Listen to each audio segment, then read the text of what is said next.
सुनते हैं कि टेलीग्राम व्हाट्सएप की तरह होता है, लेकिन हमको आज तक टेलीग्राम पता नहीं चल पाया। और हमारे जैसे आदमी को ऑनलाइन आना पड़ेगा तो हम तो आफत हो गया मेरे लिए। हम देखिए रात का 2:30 बज गया था, टेंशन से ना दिमाग काम नहीं कर रहा था, क्या करे क्या नहीं, अजीब सा माहौल हो गया था। प्रॉब्लम तो सबको हो रही थी, तो हम लोगों को ये शुरुआत करनी थी। तो हमारे गांव पे मेरा दोस्त था, उसकी फोटोकॉपी की दुकान थी, छोटी सी शॉप थी फोटोकॉपी की। अब स्टूडियो कैसे बनता है भाई पता ही नहीं, तो 2 ठो बांस लाए, ऊपर बांस लगाए, उसमें ट्यूबलाइट को रस्सी से बांध के बना दिए। अब वो शटर सामने थी, शटर गिराते थे लोग, एक लकड़ी का पलाई बनाए, उस पर पढ़ाना चालू किए। यहाँ लाइफ में क्या होता है, सोचेंगे क्या बनेंगे, क्या ख्वाहिश कुछ और चीज की रहती है।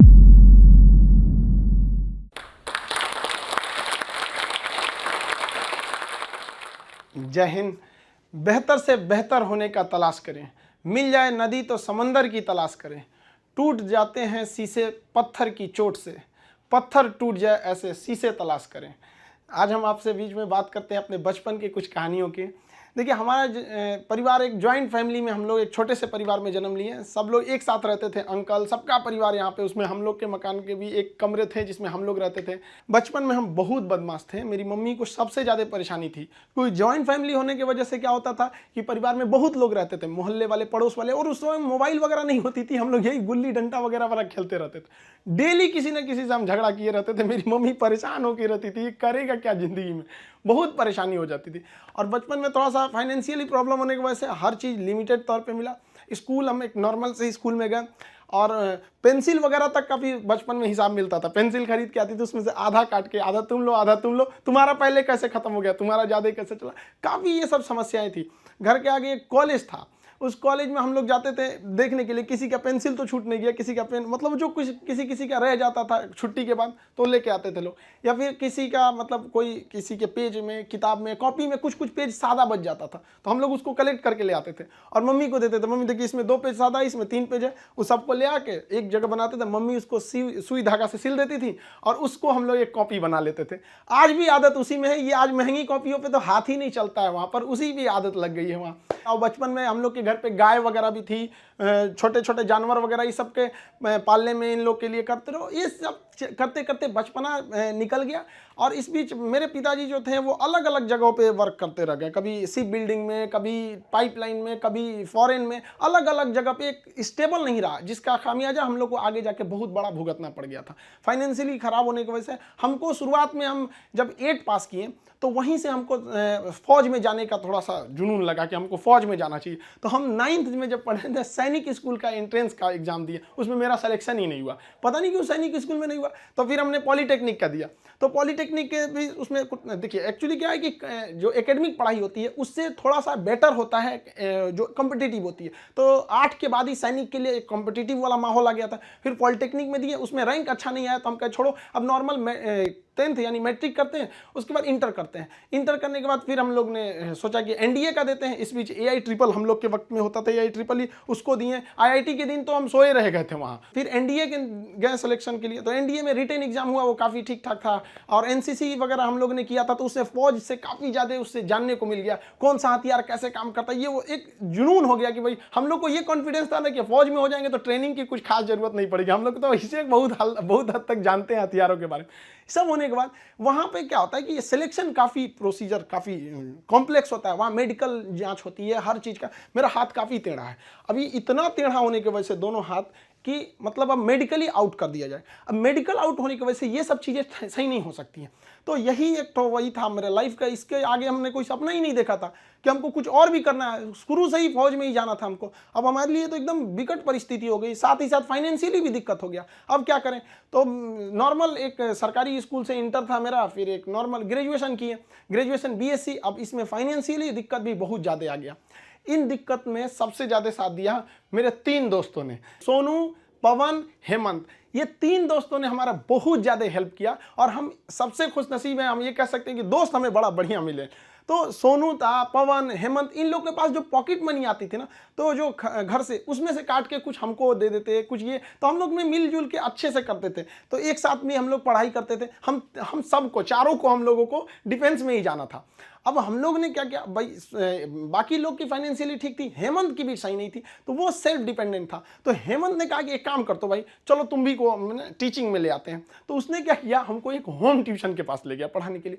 होम ट्यूशन, अब वो हम लोग को बच्चों को उतना पढ़ाने का आइडिया नहीं, बस उसको लड़का बहुत पढ़ने में कमजोर था और उसको होम ट्यूशन पढ़ाया गया ना, स्कूल में बहुत अच्छा टॉप पे आ गया वो, उसके घर वाले काफी खुश हुए सब, और वो बहुत अच्छा सा पढ़ रहा था।